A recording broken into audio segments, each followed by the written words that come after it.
Saudara, manuver parpol jelang pemilu presiden semakin gencar, mulai dari isu Sandiaga Uno hengkang ke P3. Sementara Prabowo makin tampak akrab dengan Presiden Joko Widodo.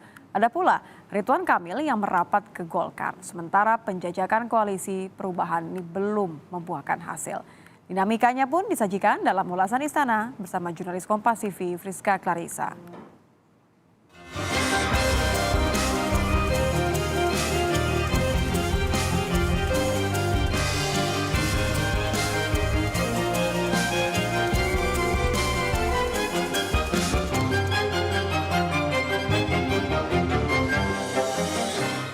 Bursa Capres-Cawapres makin hangat. Di Gerindra misalnya, pasca isu Sandiaga Uno pindah ke P3, Prabowo dan Sandi akhirnya bersepakat Sandi harus seizin Prabowo jika bertemu partai lain. Ada pula penjajakan koalisi perubahan Nasdem, PKS, Demokrat yang masih alot.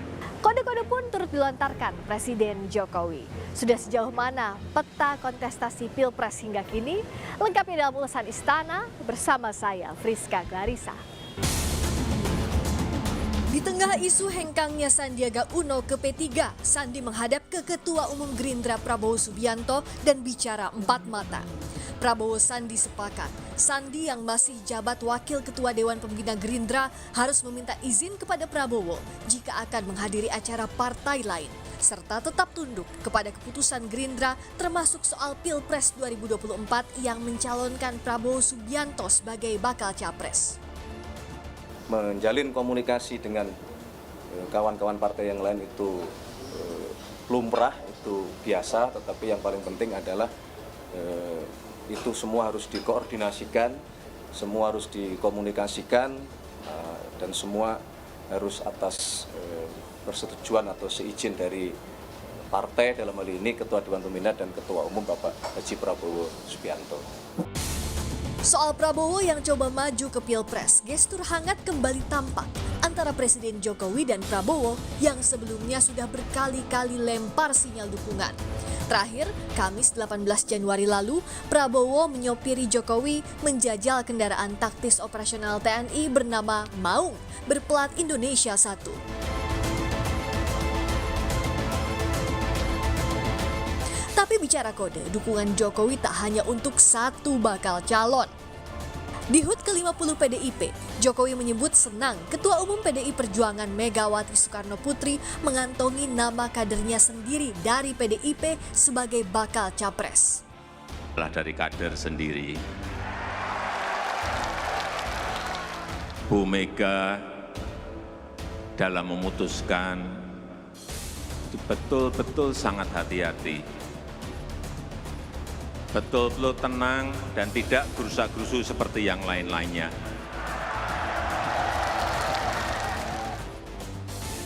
Terakhir pada Rakornas Partai Bulan Bintang 11 Januari lalu, Jokowi bilang juga akan mendukung Ketua Umum PBB Yusril Iza Mahendra sebagai bakal calon presiden atau calon wakil presiden jika mendapatkan cukup dukungan parpol maju di Pilpres 2024. Yang begitu sangat panjang. Saya mendukung loh. Kalau Prof. Yusril di 2024 nanti dicalonkan jadi presiden atau wakil presiden. Ini serius. Tugasnya PBB mencarikan kendaraan supaya sampai 20%. Manuver terbaru di Parpol, Gubernur Jawa Barat Ridwan Kamil resmi berlabuh ke Partai Golkar. Tak hanya menjadi kader, Ridwan Kamil didapuk menjadi Wakil Ketua Umum oleh Ketua Umum Golkar, Erlangga Hartarto.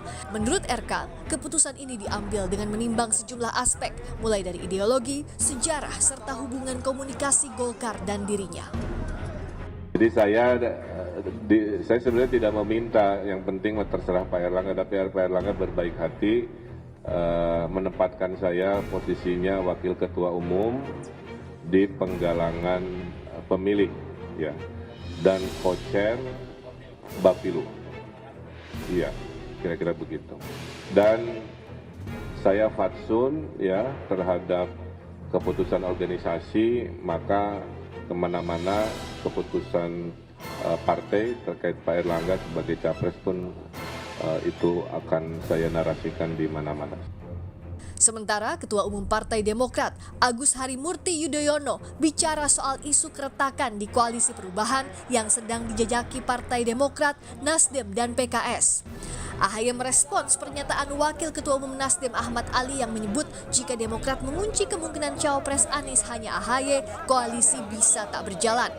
AHY sepakat tidak boleh ada pihak yang memaksakan kehendak dalam koalisi dan terus mencari cawapres dengan kans terbesar untuk menang di Pilpres.